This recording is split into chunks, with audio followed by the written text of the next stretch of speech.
Hey, it's Black. And Abdallah. Labor Day weekend is upon us, and football is back. Our listeners are getting ready for tailgates and game day celebrations. That's right, Black. But if marijuana is part of your plans, remember, driving high is driving impaired. Yes, sir. Research shows that marijuana impairs motor skills, lane tracking, and cognitive functions, putting you, your passengers, and everyone else on the road at risk. Make the right call before kickoff. Plan for a sober ride home. If you feel different, you drive different. Drive high, get a DUI. Paid for by NHTSA. When the moments in your life are too important to miss, you can trust O'Reilly Auto Parts to keep you and your plans on the road. Our professional parts people can test your vehicle's battery and even give it a charge if needed. In most cases, we can install your new battery for free. It's just one of the many services we provide at O'Reilly Auto Parts to ensure life's best moments don't find you stranded. Auto Parts.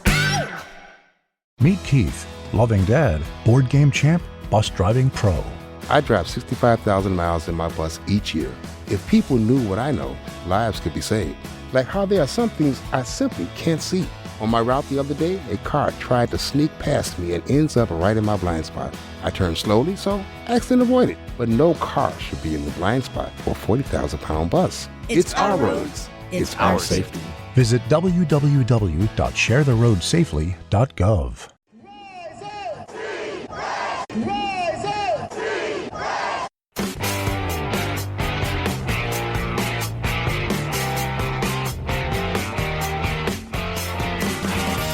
This is the Rise Up See Red podcast, all about the Arizona Cardinals and the NFL, featuring insider and outsider perspectives. Enjoy the best hour of Cardinals talk on the web. Now here are your hosts, Jess Root and Seth Cox.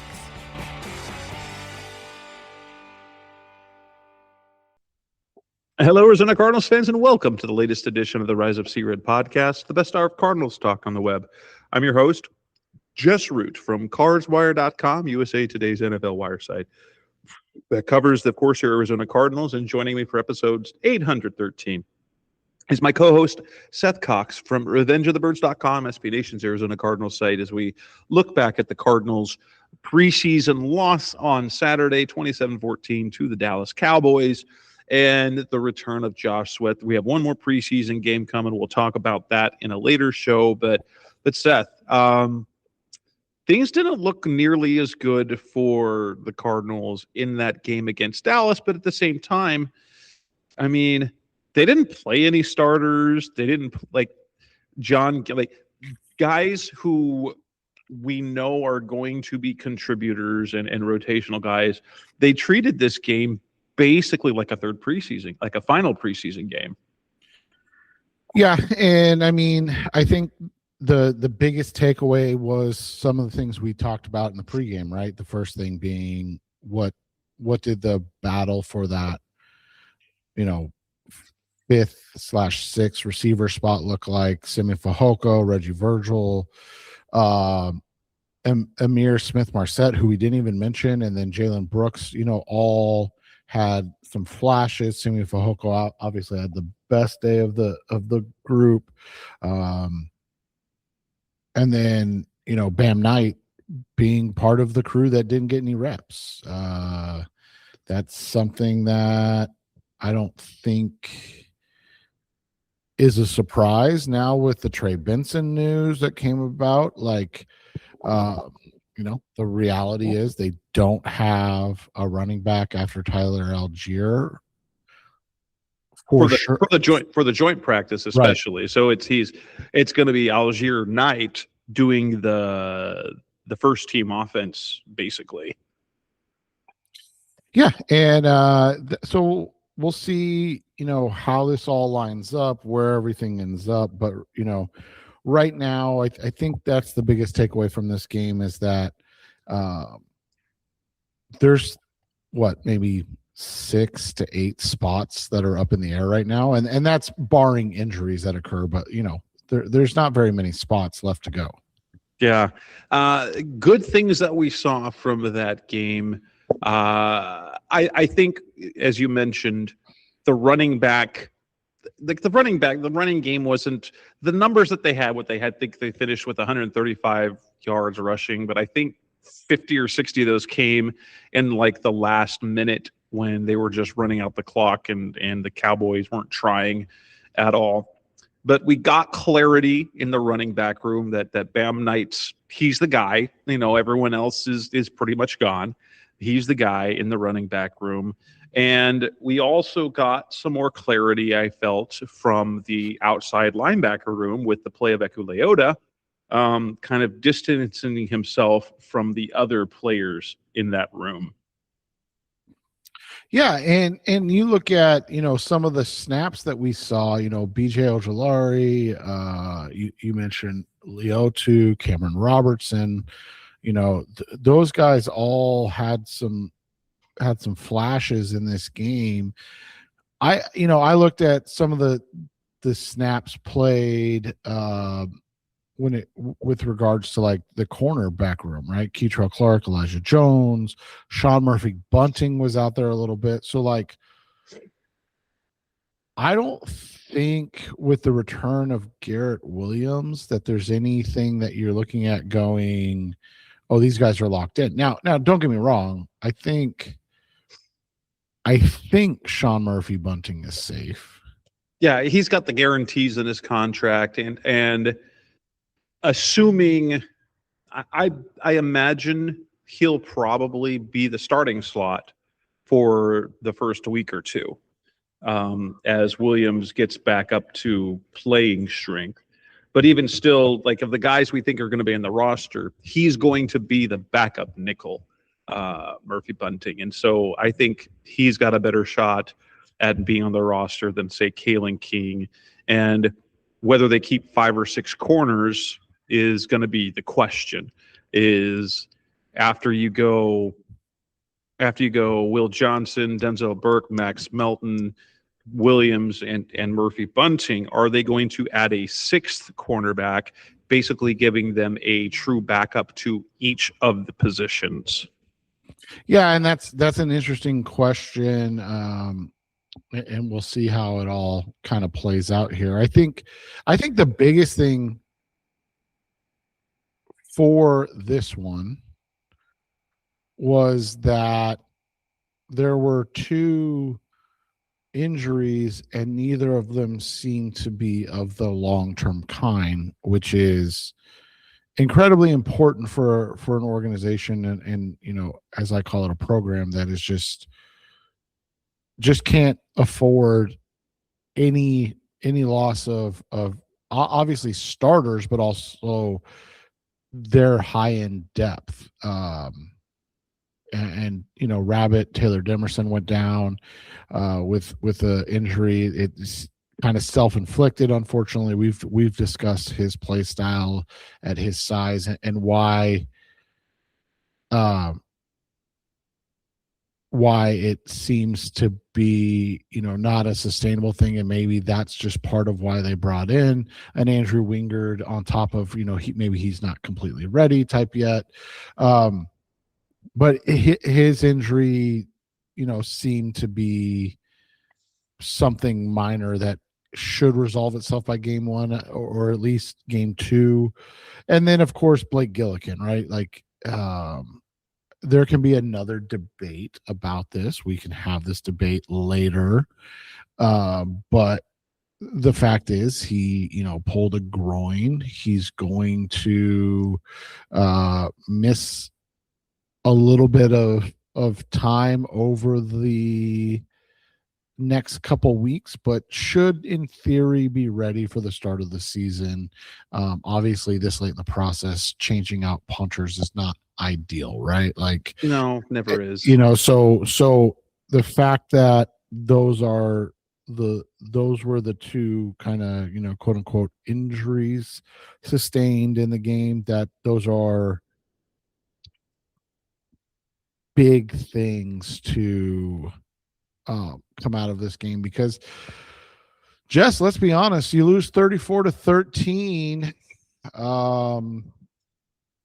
in any game.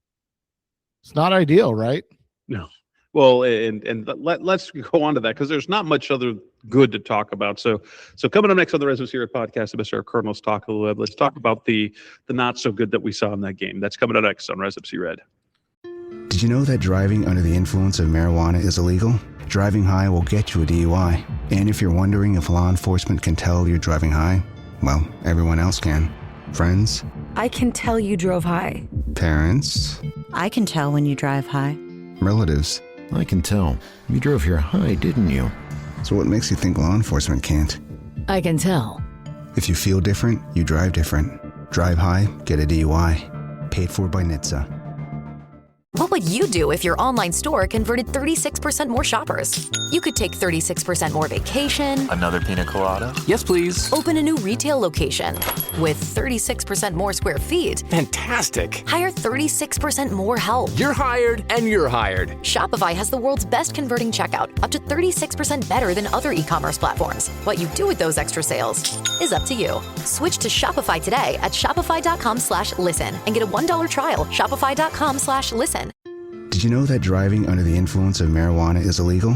Driving high will get you a DUI. And if you're wondering if law enforcement can tell you're driving high, well, everyone else can. Friends? I can tell you drove high. Parents? I can tell when you drive high. Relatives? I can tell. You drove here high, didn't you? So what makes you think law enforcement can't? I can tell. If you feel different, you drive different. Drive high, get a DUI. Paid for by NHTSA. We're back on the Rise of Secret podcast, the Best Our Cardinals Talk on the Web. I did misspeak about the score. The 27-14 was the win the Cardinals had over the Raiders. 34-13 was their loss to the Dallas Cowboys. I think you look at of the first thing that you notice is that, my goodness, this defense is bad. Now, again, it wasn't the starters against the starters. It was backups versus backups. But this is exactly what we saw against Carolina, was just the inability, and the starters against the Raiders starters, the inability to get off the field. And the more that we see it, like especially if we want to compare, so the Cardinals defensive starters struggled against the Raiders expected bad team, their starters, and then you have the Cowboys, who are a step up from the Raiders, albeit backups. So we've seen in most of the preseason, the Cardinals defense really offering little to no resistance, getting almost nothing out of their pass rush. And that's even from the guys in the depth. They're not getting, that's the 2s on 2s and 3s on 3s. You're not seeing guys getting pressure from the interior. We're not seeing guys getting any consistent pressure from the edge. Ekoliota did have a sack. He did have a tackle for loss, so he flashed a little bit. But in general, what we're seeing is just kind of more of the same from last year. And you wonder, and while you can look at it and say, yeah, they're backups playing, and they're playing against backups, but this is also the same defensive system that they've run now for the 4th straight year. And it doesn't look good. No, it hasn't. And that's, one of the biggest concerns heading into this year. And the fact is that, they didn't really do anything to upgrade, right? Like, you don't look at this defense and go, on paper, this just looks better. We're big Roy Lopez guys here. We always have been, but we've always also been very realistic with what he is as a player. If he's your 5th, 6th defensive lineman, you're in a great spot. If he's starting, that's not ideal, right? Like he's kind of a one-dimensional run-stopping savant in that area, and that's not exactly what you want from a starter when you lack, the talent behind him. And then the other question we've asked, Jess, and nobody really has the ability to answer it quite yet, and I get that, but who is going to strike fear into the opposition outside of Walter Nolan? And on top of that, Jess, how is it fair, or what are fair expectations for Nolan in his second season when he's really played very, very few snaps in the NFL. Yeah, that's if he's great, then the Cardinals have a chance to have an okay defense. But one, we haven't seen him show the ability to even stay healthy. But that's the fact of the matter so far. While he has flashed in whether it's in practice or in games, we haven't seen him stay healthy. He got hurt before training camp last year. He got hurt twice during the year. He came back. He's left the field on practice twice in training camp. And so for all the upside to think or hope, like we can hope, like dreaming's free, like we say here in the Phoenix area, dreaming's free. But to kind of put the expectation that one, he's going to be on the field all season, and two, be consistently dominant is just what we haven't seen. We've seen great dominance and disruption in small spurts, and then he gets hurt. Right, and that's unfair to him, right? Like if he's a guy that comes in and plays well, but he's a limited snap guy in what, accounts for basically a rookie season, that's okay. It's not his fault that there's nothing else. It's not his fault Darius Robinson hasn't panned out. It's not his fault that the, best draft pick / signing along the defensive front has been Dante Stills in the, outside of Nolan in the Monty Ossenfort era. And it's not for a lack of trying. It's just for a lack of execution. There's not a, there's really no debate there. Dante Stills is the best we can say, oh, Calais was better, but yeah, Calais isn't here anymore. He was a 1-year stopgap guy that was supposed to help mentor, Walter Nolan, help move Darius Robinson along in his development, and instead, was basically the best lineman on the team. Yes, he was. And I think for Calais, he's like, yeah, I'm not signing up for that again. I appreciate it, and it's cool to be the best guy, but at 40 years old, I should not be your best defensive lineman. So you look at that, and that's been an issue. I think the fact of the matter is that the linebacker position's been an issue as well. And Cody Simon hasn't had the best training camp ever. We know Jack Gibbons was brought in, and he's probably going to split some reps with Simon. And then there's been some conversation lately that maybe Mac Wilson will get some work at the outside linebacker position as well. So all of that is to say, they've thrown a lot. It's not that they haven't. It's just none of it's stuck at the positions. And that makes it really difficult to continue to get better, especially on one side of the ball. And so you and I have kind of hypothesized this, and I know some people take exception to it, but just from kind of reading the tea leaves and seeing what they have, we've kind of have this gut feeling that Nick Rallis is the scapegoat for what could be a better offense. And I mean, potentially, if healthy, a slightly better defense, but overall, especially with the unknown in terms of health, this could be a defense that, again, is in the bottom 5 in the NFL. Yeah, and it's going to be tough to come across that way. I didn't. A negative was for me as well as the fact that we didn't really see any separation from Denzel Burke and Max Melton, in my opinion. They didn't play a whole lot, but they also didn't do much. Neither one of them flashed. Obviously, Rabbit got hurt, which that's going to add. If they have to keep a fifth safety because of that injury, is going to be injured. It's going to be interesting to see if that is something that happens. And then another negative, like we wanted to kind of see someone step up in that other off the backup guard role. And well, Hayden Connor didn't flash, and Matt Pryor looked kind of terrible on a few snaps.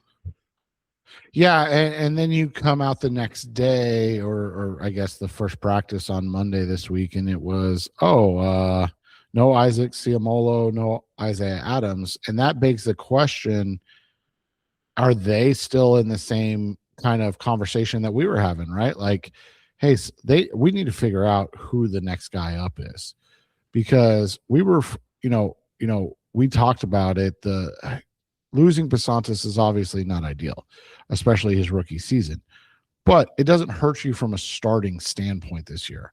But it sure as hell hurts your depth, right? Because we had already seen Adams getting work at left guard.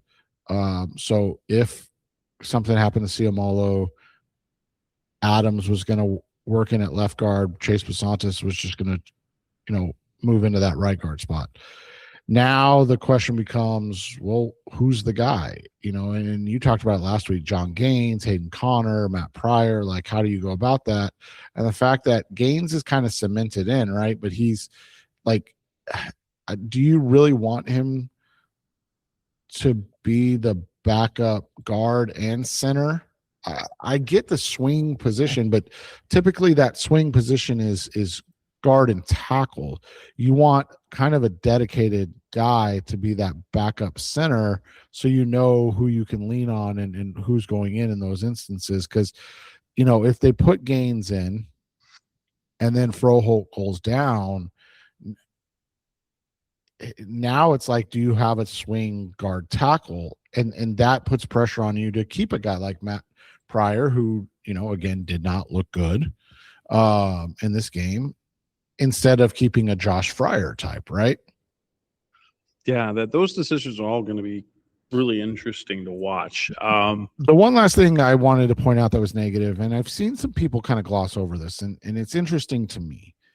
The pre-snap penalties have been basically an ongoing problem all camp. It's not something that can really kind of be overstated about how bad it's been. And so I'm actually I love to get your point, because I've seen a lot of people be like, well, they're guys that aren't going to be out there. But this is something that's happening, whether it's Jacoby Brissett, Gardner Minshew, Carson Beck, doesn't matter who the center is, it's been occurring throughout training camp, and it's not gone away. And I know it's something that's brought up a ton by LaFleur. So it's not something that he's glossing over or he doesn't notice, right? Like, he sees that it's a huge issue. So I guess my question is, like, why are we playing it off to it was the backups, they're guys that, but like, it's been a consistent presence at camp the whole time too. Yeah, it doesn't make sense. I'm not sure what to think of it. Like, we could think at the beginning, Jacoby Brissett, get the cadence, but they're just have they already kind of tuned out LaFleur's message when it comes to discipline? Because then after the game, he talked about a sloppy week in practice. And I know, like, any time you get the coach saying anything publicly, that's already been a talking point inside the locker room and in meetings.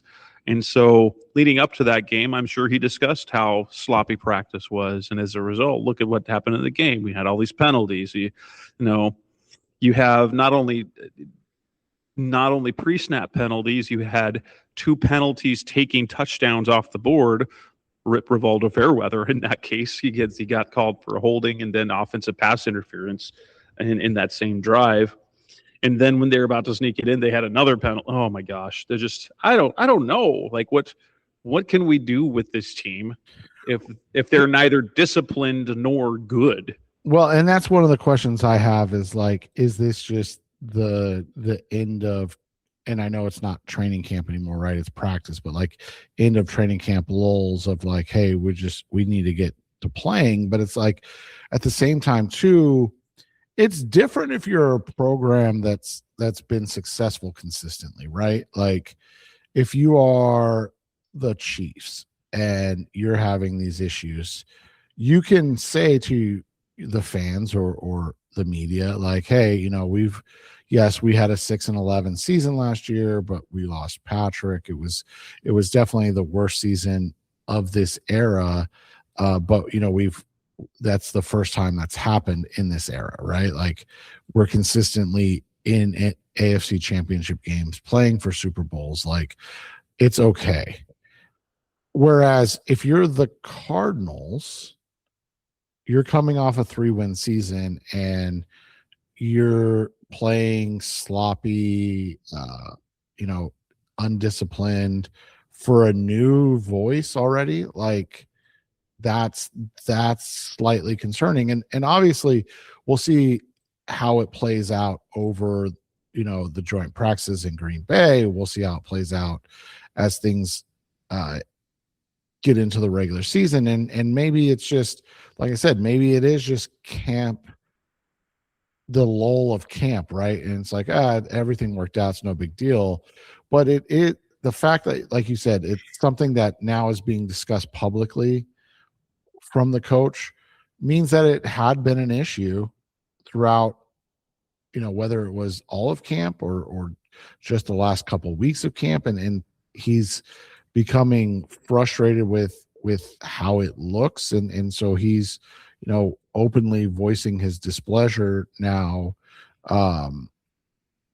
because of it. Like all of that is something just to keep an eye on, because, this is that has been an issue that, a lot of people linked at first to Cliff Kingsbury.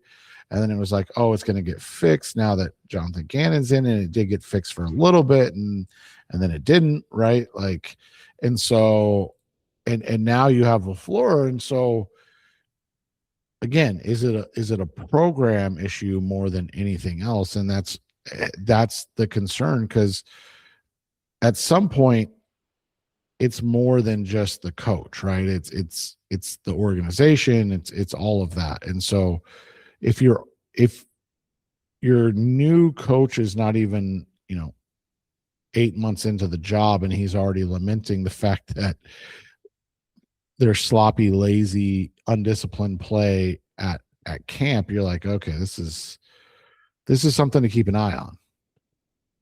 Yeah. Coming up next on the Rise of Seared podcast, Bizarre Cardinals Talk on the Web. Let's move on and discuss the news of the week, which is the addition and the return of Josh Sweat. What does that mean moving forward? That's coming next on Rise Up See Red. Hey, this is Steve Gorman, radio host, sports commentator, and former drummer for the Black Crowes. Let's talk about something that affects us all: drinking and driving. Summer's drawing to a close, and football season is kicking into gear. We just can't wait for those tailgates, cookouts, and get-togethers with friends to enjoy the game and throw back a few cold ones. Let me suggest a few more items for your plans. Always plan for a safe ride home. Just like in sports and music, I always have a game plan, and the most important part of any plan is sticking to it. If you plan to drink, take that plan a step further. Call a rideshare, a taxi, a sober friend, or a designated sober driver. Drinking and driving is a decision that will change your whole world. Get a DUI? Crash your car, injure yourself or others. The consequences are immediate and everlasting. Please be safe for your sake and everyone on the road, and get a sober ride home. Drive sober or get pulled over. Paid for by NHTSA. Did you know that driving under the influence of marijuana is illegal? Driving high will get you a DUI. And if you're wondering if law enforcement can tell you're driving high, well, everyone else can. Friends? I can tell you drove high. Parents? I can tell when you drive high. Relatives? I can tell. You drove here high, didn't you? So what makes you think law enforcement can't? I can tell. If you feel different, you drive different. Drive high, get a DUI. Paid for by NHTSA. We're back on the Rise of Seared podcast, the best of Cardinals talk on the web. The Cardinals activated Josh Sweat from PUP, the PUP list. They're on Monday as they get ready to take on the Green Bay Packers in the preseason finale. Although he's not going to play in the game, he might get some work in that joint practice. But what does it mean for Sweat to finally be activated?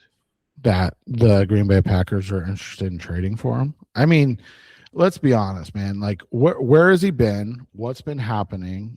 Like, I know people want to play it off and just be like, "Oh, he's fine," and I don't remember the guy's name, Jeremy Gresham or whatever the guy's name, Zach Gresham. I don't know. That works for the Cardinals is obviously going to take the side of the organization he works for because he hasn't become a bitter ex-employee like all Arizona Cardinals ex-employees are yet, and so he's gonna come to the defense of the regime. But the reality is like, where has he been? What has he been doing? And why has he been out? And I think the fact that those questions aren't answered is part of what the frustration is from fans and media alike, right? Like, why are we okay with the best defensive front seven player, the most productive in this organization, just not being around or participating at all? I mean, at all since what? The end of the season? So since January? And there's been multiple different reports about his unhappiness after the Jonathan Gannon firing. It's just an interesting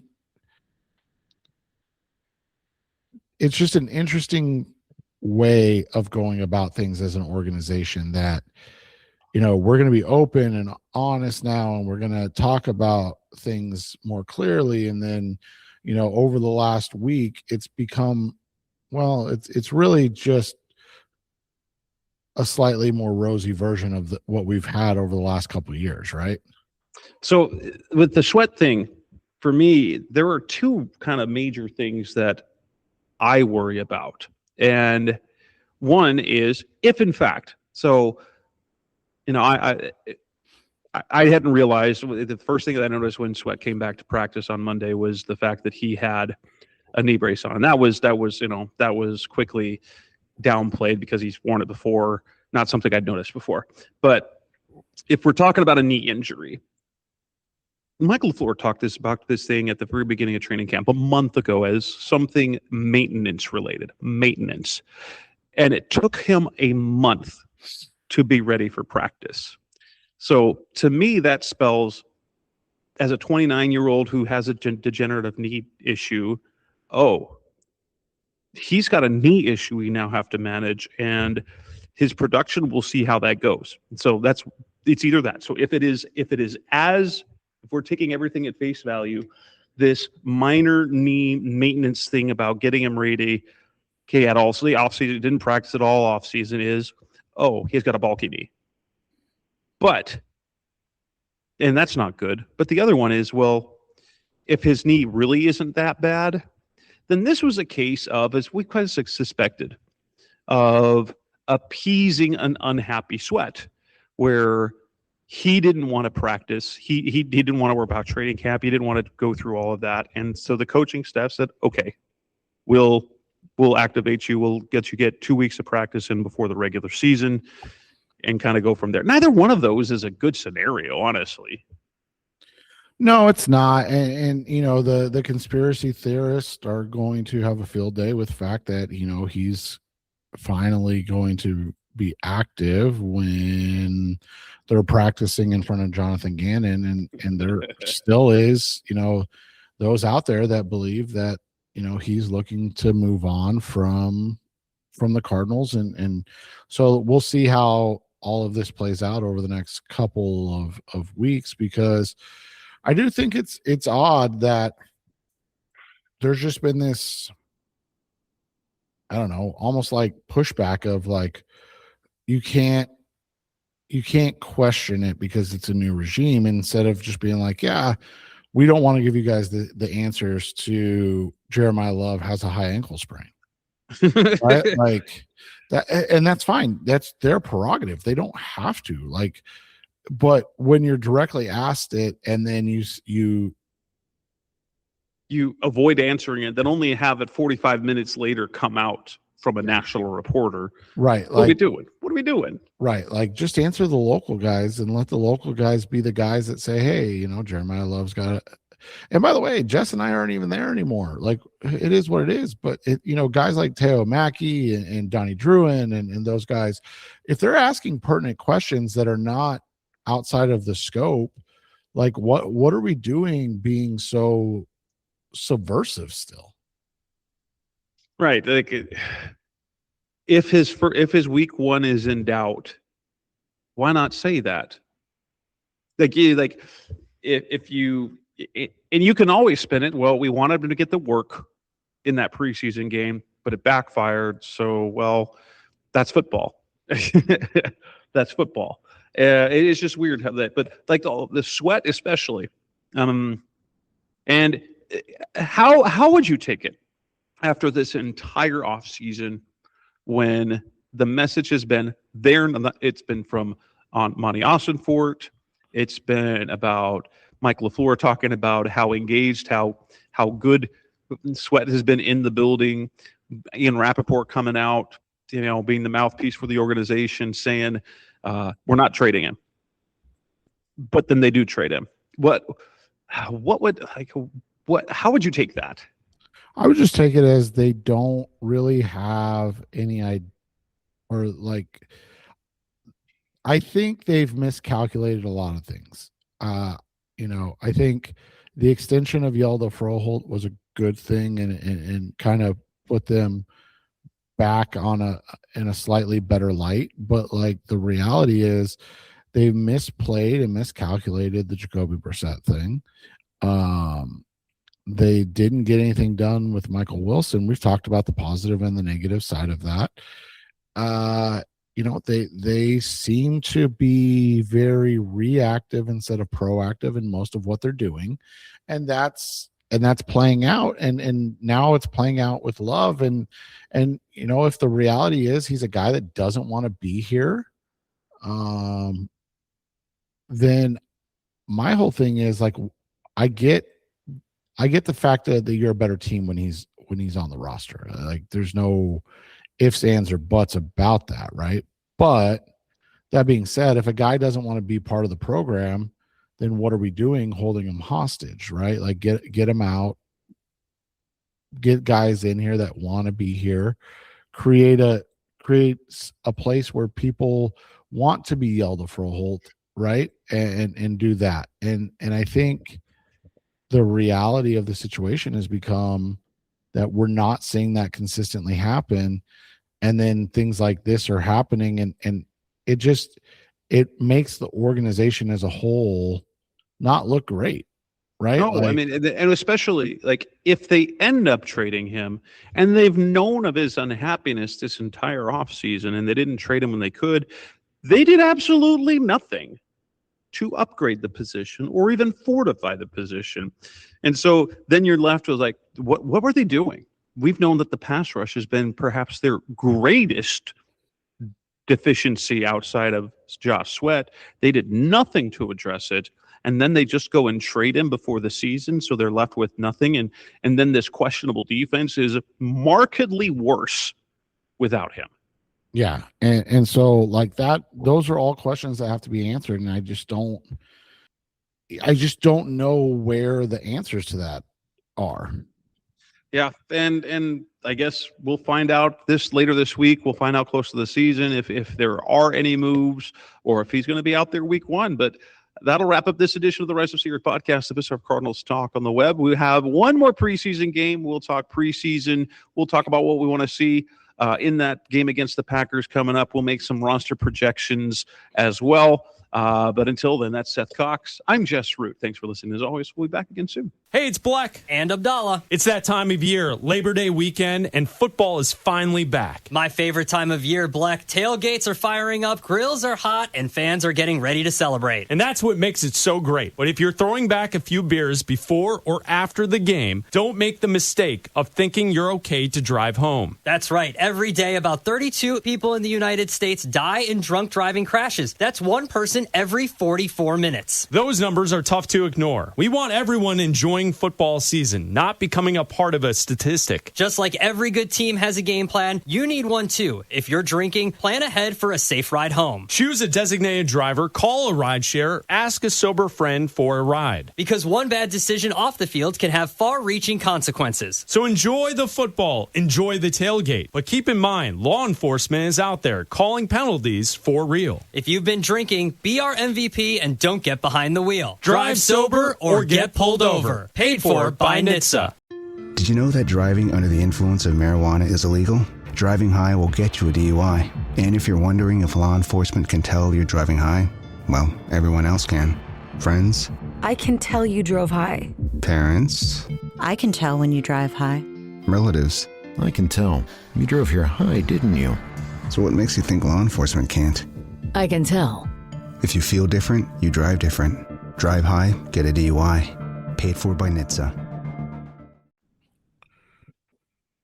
Thanks for listening to the latest edition of the Rise Up, See Red podcast. Listen to previous episodes and subscribe to the show on Apple Podcasts, Stitcher Radio, Audioboom, or many other podcast platforms so shows are delivered directly to your mobile device. Please give the show a 5-star rating and always support the sponsors who support the show. We'll be back soon for the best hour of Cardinals talk on the web. Rise Up, Red Sea, Be Red, See Red, and of course, Rise Up, See Red.